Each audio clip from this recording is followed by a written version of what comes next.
Assalamualaikum warahmatullahi wabarakatuh. Selamat pagi anak-anak soleh dan soleha kelas Anas.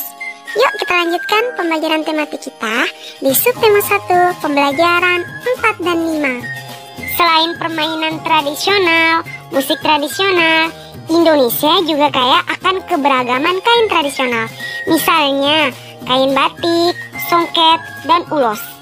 Jenis-jenis kain tersebut merupakan kekayaan budaya bangsa Indonesia.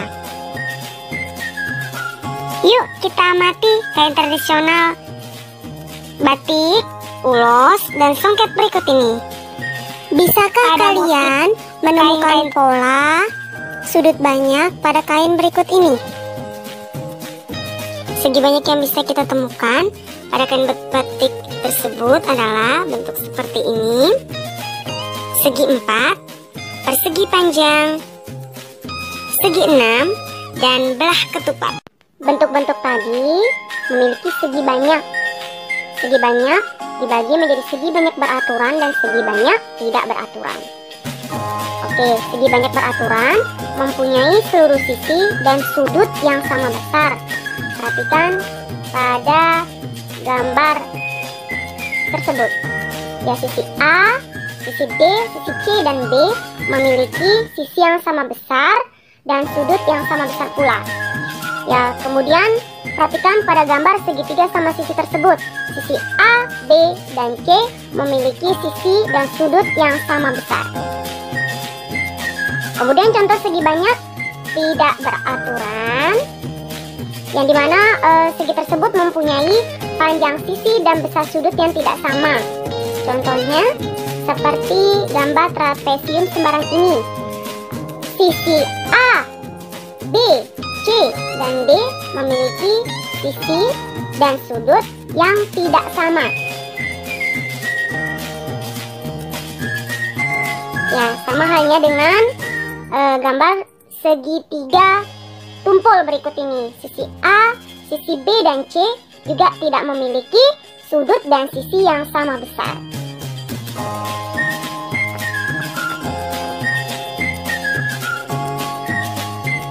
Oke, perhatikan bacaan berikut ini ya. Ya, judulnya tentang tari kipas Pakarena yang berasal dari Goa, Sulawesi Selatan. Pada bacaan ini terdapat 3 paragraf. Perhatikan pada gambar ya nak ya, yaitu paragraf 1, 2, dan 3. Sekarang kita akan mencoba mencari gagasan utama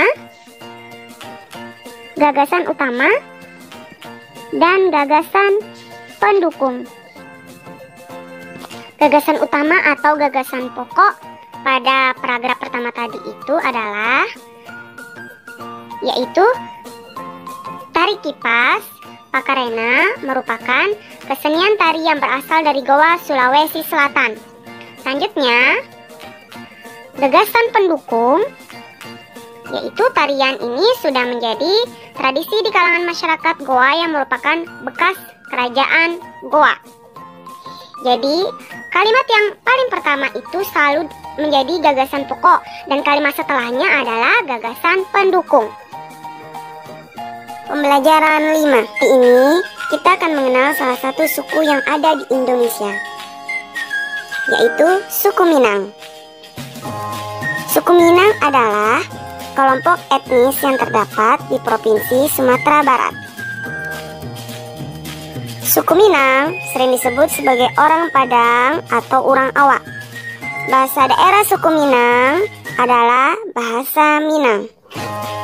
Orang Minang gemar berdagang dan merantau ke daerah lain. Legenda suku Minang yang sangat terkenal adalah Malin Kundang. Suku Minang mempunyai rumah adat yang sangat khas yang disebut rumah gadang. Rumah gadang ini terbentuk dari kayu dan mempunyai bentuk dasar seperti balok. Lengkung atap rumahnya sangat tajam seperti tanduk kerbau. Sedangkan lengkung badan rumah landai seperti badan kapal. Atap rumah terbuat dari ijuk. Bentuk atap rumah yang melengkung dan runcing ke atas disebut gonjong. Karena atapnya berbentuk gonjong, maka disebut rumah bagonjong. Suku Minang mempunyai alat musik tradisional Minang yang disebut talempong. Talempong dimainkan dengan cara dipukul. Alat musik khas Minang lainnya adalah saluang. Saluang ini dimainkan dengan cara ditiup. Suku Minang juga memiliki banyak jenis tarian, di antaranya tari pasambahan dan tari piring. Tari pasambahan biasanya ditampilkan dalam pesta adat. Suku Minang sangat terkenal dengan berbagai makanan khasnya. Rendang merupakan salah satu makanan tradisional suku Minang yang sangat terkenal, bahkan sampai ke mancanegara. Selain itu, makanan yang digemari dari suku Minang adalah sate padang dan dendeng balado. Yuk kita pelajari lagi agar kita bisa membedakan antara segi banyak beraturan dengan segi banyak tidak beraturan. Perhatikan ya diagram flyer berikut ini. Yang pertama, segi banyak beraturan adalah bangun yang mempunyai seluruh sisi dan sudut yang sama besar. Segi banyak tidak beraturan adalah bangun yang mempunyai panjang sisi dan besar sudut yang tidak sama. Ciri-ciri segi banyak beraturan, semua sisi dan sudutnya sama besar.